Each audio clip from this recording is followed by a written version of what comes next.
Saudara, seorang pria Parubaya di Desa Hulua, Kabupaten Gorontalo ditemukan tewas gantung diri di rumahnya sendiri. Diduga korban mengalami gangguan jiwa. Korban ditemukan tewas gantung diri di pintu kamar. Korban diketahui mengalami gangguan jiwa dan sebelumnya pernah melakukan percobaan bunuh diri dengan gantung diri. Namun nyawa korban saat itu masih dapat tertolong. Sebelum tewas, korban masih sempat menonton televisi bersama kakaknya.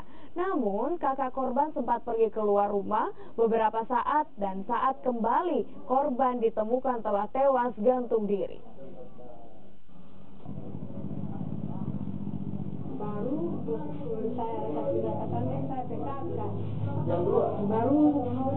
saya PKK ada obat kemarin masih ada Mbak Uni, tidak tahu saya PKK ini dia sudah gantung diri.